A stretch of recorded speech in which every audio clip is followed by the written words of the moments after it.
Welcome to our channel MAPS students. आज हम read करेंगे ज्योग्राफी का लेसन नंबर 4 कृषि। कृषि किसे कहते हैं? भूमि को जोतने, फसलें उगाने या फिर पशुओं को पालने, मछली पालन और वानिकी की कला और विज्ञान को हम क्या कहते हैं? कृषि कहते हैं। ठीक है। कृषि की दृष्टि से जो भारत है एक महत्वपूर्ण देश है। इसकी जो 2/3 जनसंख्या है वो कृषि कार्यों में लगी हुई है। लेकिन कृषि क्या है? एक प्राथमिक क्रिया है जो हमारे लिए अधिकांश खाद्यान्न उत्पन्न करती है।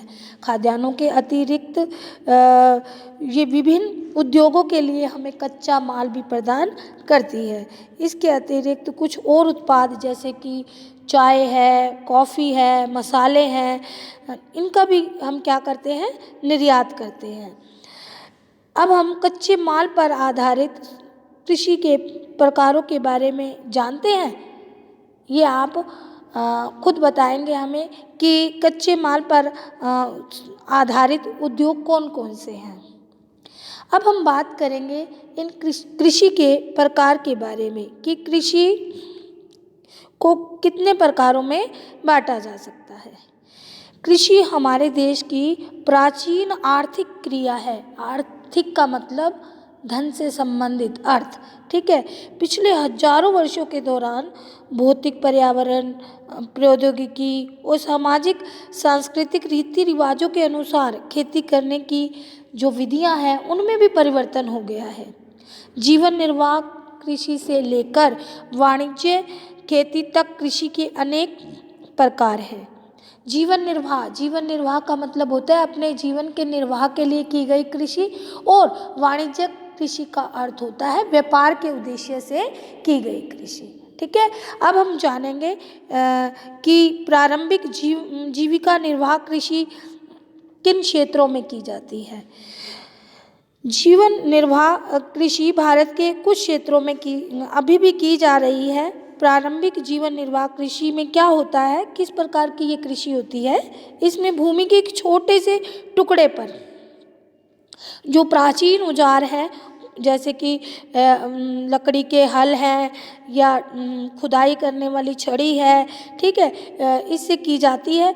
परिवार या समुदाय इस प्रकार की कृषि को करता है और इस प्रकार की कृषि प्राय मॉनसून पर निर्भर होती है और जो मृदा की प्राकृतिक उर्वरता है और फसल उगाने के लिए पर्यावरण परिस्थितियों की उपयुक्तता पर निर्भर करती है। यानी कि जो जीवन निर्वाह कृषि है इस प्रकार की कृषि है जो प्राचीन औजारों की सहायता से की जाती है।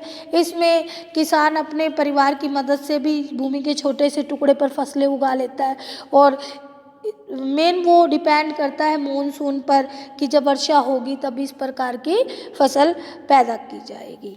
ठीक है। यह कर्तन और दहन प्रणाली कृषि है।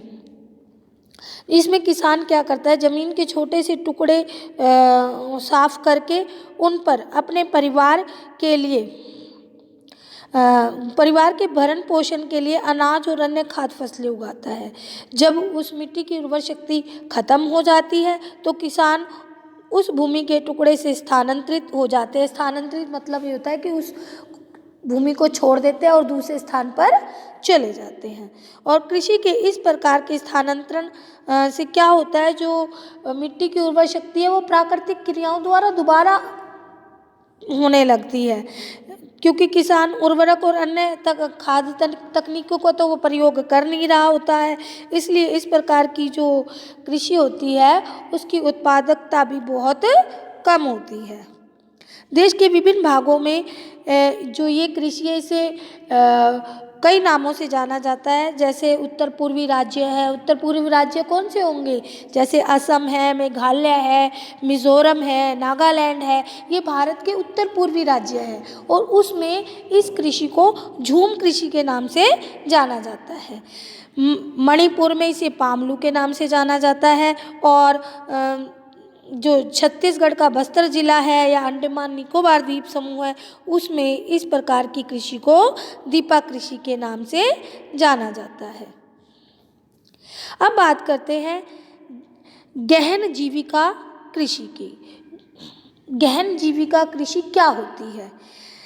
गहन जीविका कृषि उन क्षेत्रों में की जाती है जहाँ पर जनसंख्या बहुत अधिक होती है और यहाँ पर ये जो कृषि है वो श्रम गहन कृषि है, यानी इसमें परिश्रम ज़्यादा किया जाता है, जहाँ अधिक उत्पादन के लिए अधिक मात्रा में जैव रासायनिक निवेशों और सिंचाई का प्रयोग किया जाता है। भूस्वामित्व में विरासत के आधार पर पीढ़ी दर पीढ़ी इनकी जोतों का आकार छोटा और अलाभप्रद होता जाता है, यानी कि भूस्वामित्व, भूमि का स्वामित्व होने के कारण जो ये जोतें होती है जहाँ पर कृषि की जाती है उनका आकार छोटा होता जाता है। छोटा क्यों होता जाता है आप बता सकते हो?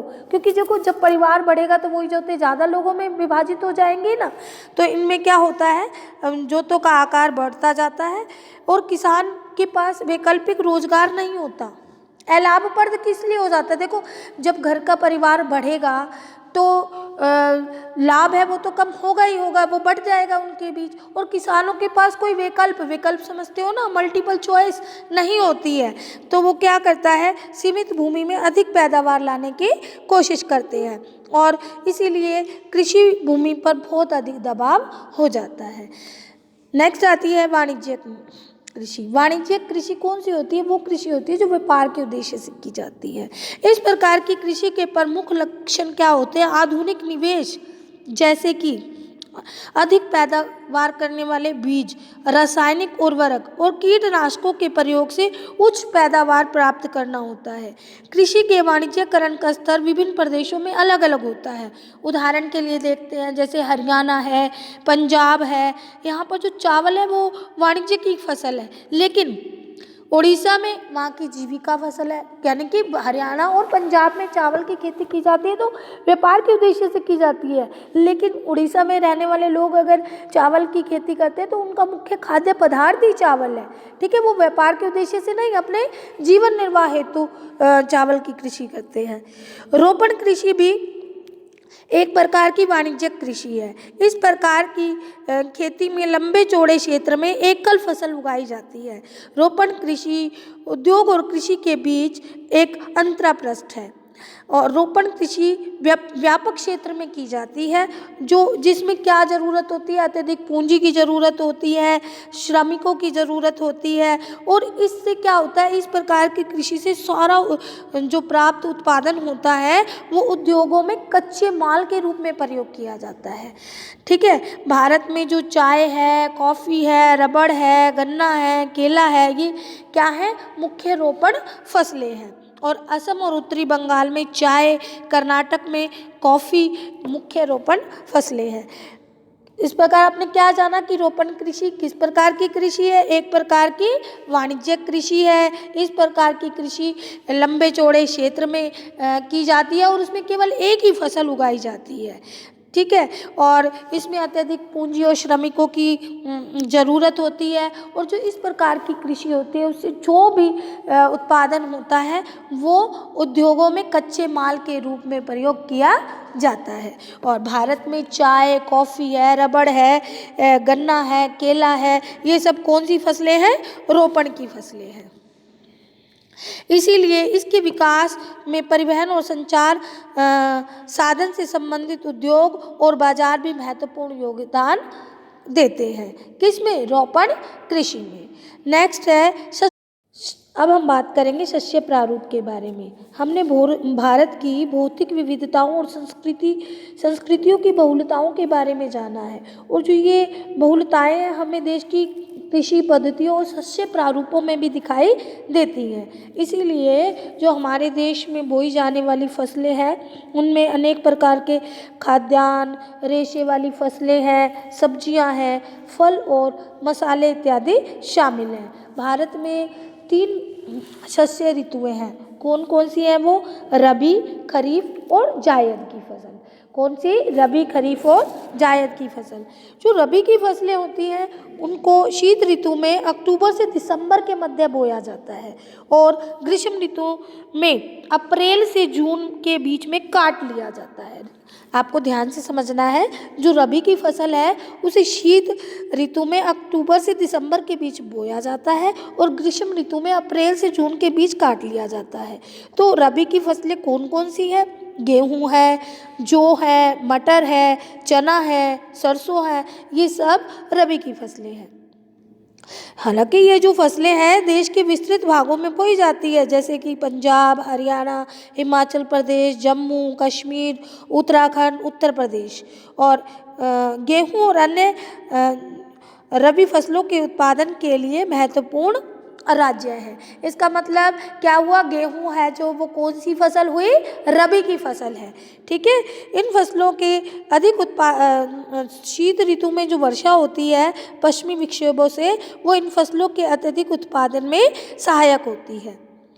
पंजाब, हरियाणा, पश्चिम उत्तर प्रदेश और राजस्थान के कुछ भागों में हरित क्रांति की सफलता भी रबी की फसलों की वृद्धि में एक महत्वपूर्ण कारक है। जो खरीफ की फसलें हैं, खरीफ की फसलें भारत के विभिन्न क्षेत्रों में मॉनसून के आगमन पर बोई जाती हैं। सितंबर और अक्टूबर में इनको काट लिया जाता है। कब बोई जाती है ये बताइए? खरीफ की फसलें मॉनसून के आगमन के साथ बोई जाती हैं और सितंबर अक्टूबर में काट दी जाती हैं। इन फसलों में कौन सी फसलें हैं? चावल है, मक्का है, ज्वार है, बाजरा है, मूंग, उड़द, जूट, मूंगफली और सोयाबीन शामिल है। जो चावल की खेती है मुख्य रूप से असम, पश्चिम बंगाल, उड़ीसा, आंध्र प्रदेश, तमिलनाडु, केरल, महाराष्ट्र, विशेषकर उसका कोंकण तटीय क्षेत्रों में और उत्तर प्रदेश और बिहार में की जाती है। यानी कि जो चावल के प्रमुख उत्पादक राज्य कौन से हैं बताइए? असम, पश्चिम बंगाल, उड़ीसा, आंध्र प्रदेश, तमिलनाडु, केरल, महाराष्ट्र। ठीक है। पिछले कुछ वर्षों से चावल पंजाब और हरियाणा में भी बोया जाने लगा है। असम और पश्चिम बंगाल और उड़ीसा में धान की 3 फसलें आस, अमन और बोरो बोई जाती है। अब बात करते हैं जायद की फसलों के बारे में कि जायद की फसलें कौन सी फसलें होती हैं? ये वे फसलें होती हैं जो रबी और खरीफ की ऋतुओं के बीच ग्रीष्म ऋतु में बोई जाती हैं। यानी कि रबी और खरीफ के बीच में बोई जाने वाली फसलें जायद की फसलें कहलाती हैं। ये कौन सी फसलें होती हैं? तरबूजे हैं, खरबूजा है, खीरे हैं, सब्जियां हैं, चारे की फसलें हैं। जायद की फसलें कौन कौन सी हैं? तरबूज, खरबूजे, खीरे, सब्जियां और चारे की फसलें। ठीक है। आई होप जो आज का टॉपिक है आपको अच्छी तरह से समझ में आया होगा। Thank you.